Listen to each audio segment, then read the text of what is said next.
Chilli powder, ಸಖತ್ ಖಾರ ಬಣ್ಣ ಮತ್ತು ರುಚಿ ಆಚಿ ಚಿಲ್ಲಿ ಪೌಡರ್. ಚಿತ್ತಾಪುರ ಆರ್ಎಸ್ಎಸ್ ಪಥಸಂಚಲನ ವಿಚಾರಕ್ಕೆ ಸಂಬಂಧಪಟ್ಟಂತೆ ಬೆಂಗಳೂರಿನಲ್ಲಿ ಗೃಹ ಸಚಿವ ಡಾಕ್ಟರ್ ಜಿ ಪರಮೇಶ್ವರ್ ಪ್ರತಿಕ್ರಿಯೆ ಕೊಟ್ಟಿದ್ದಾರೆ. ಸಂಘ ಸಂಸ್ಥೆಗಳ ಅನುಮತಿ ವಿಚಾರಕ್ಕೆ ಆದೇಶವಾಗಿದೆ.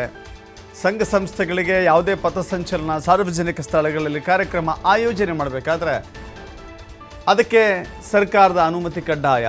ಅದರಂತೆ ಸಂಘಗಳು ಅನುಮತಿಯನ್ನು ಪಡೆದುಕೊಳ್ಳಬೇಕಾಗತ್ತೆ. ಈ ಬಗ್ಗೆ ಸ್ಥಳೀಯ ಆಡಳಿತ ತೀರ್ಮಾನ ಮಾಡುತ್ತೆ.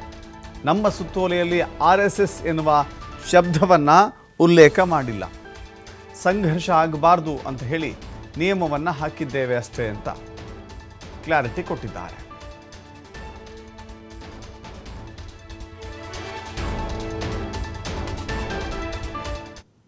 ಆದರೆ ಅವರು ಕೇಳಿದ್ದಾರೆ, ಬೇರೆ ಬೇರೆ ಆರ್ಗನೈಸೇಷನ್ ಕೇಳಿದ್ದಾರೆ. ಅದು ತೀರ್ಮಾನ ಸ್ಥಳೀಯವಾಗಿ ಡಿಸ್ಟ್ರಿಕ್ಟ್ ಅಡ್ಮಿನಿಸ್ಟ್ರೇಷನ್ ಅವರು ನಮ್ಮ ಏನು ಸರ್ಕಾರದ ಸುತ್ತೋಲೆ ಇದೆ ಅಥವಾ ಗೈಡ್ಲೈನ್ಸ್ ಇದೆ ಅದರ ಆಧಾರದ ಮೇಲೆ ತಗೊಳ್ತಾರೆ. ಅದಕ್ಕೆ ನಾವು ಆ ಸುತ್ತೋಲೆಯನ್ನು ಹೊರಡಿಸಿರ್ತಕ್ಕಂಥದ್ದು. ಈಸಿ ಆಗಲಿ ಡಿಸ್ಟ್ರಿಕ್ಟ್ ಅಡ್ಮಿನಿಸ್ಟ್ರೇಷನ್ಗೆ. ಇಲ್ಲೇ ಇದ್ರೆ ಪ್ರತಿ ಸಾರಿನೂ ಕ್ಲಾರಿಫಿಕೇಶನ್ ಕೇಳ್ತಾ ಇರ್ತಾರೆ.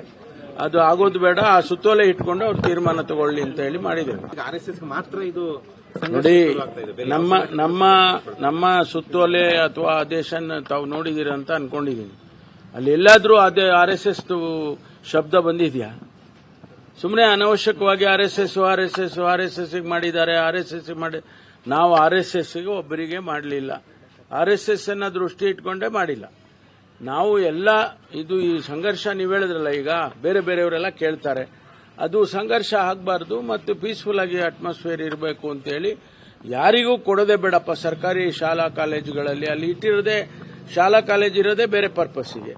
ಅಲ್ಲಿ ಮಕ್ಕಳು ಆಟ ಆಡೋದಕ್ಕೆ, ಅವ್ರ ಕಲ್ಚರಲ್ ಇವೆಂಟ್ಸ್ ಮಾಡ್ಕೊಳ್ಳೋದಕ್ಕೆ, ಅಥವಾ ಅವರೇನಾದ್ರೂ ಬೇರೆ ಬೇರೆ ರೀತಿಯಲ್ಲಿ ಡ್ರಿಲ್ಗಳು ಮಾಡೋದಕ್ಕೆ, ಫಿಸಿಕಲ್ ಎಜುಕೇಷನ್ ಕೂಡ ಇರುತ್ತೆ, ಸ್ಪೋರ್ಟ್ಸ್ ಇರುತ್ತೆ. ಅದಕ್ಕೆಲ್ಲ ಅವರು ಉಪಯೋಗಿಸ್ಕೊಳ್ಳಿ ಅಂತೇಳಿ ಇದನ್ನ ನಾವು ದೃಷ್ಟಿಯಲ್ಲಿ ಇಟ್ಕೊಂಡು ಮಾಡಿದ್ದೇವೆ.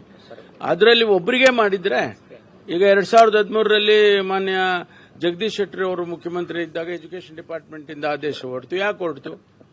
ಅವರು ಇದೇ ಕಾರಣಕ್ಕೆ ಬೇರೆ ಬೇರೆಯವರಿಗೆಲ್ಲ ತೊಂದರೆ ಆಗಬಾರ್ದು ಅಂತಾನೆ ಅವರು ಒಳ್ಳೆ ದೃಷ್ಟಿಯಿಂದಾನೇ ಮಾಡಿರ್ಬೋದು. ಅದನ್ನೇ ನಾವು ರೀಟ್ರೇಟ್ ಮಾಡಿದೀವಿ ಅಷ್ಟೇ, ಬೇರೆ ಇಲ್ಲ. ಸಂಘರ್ಷ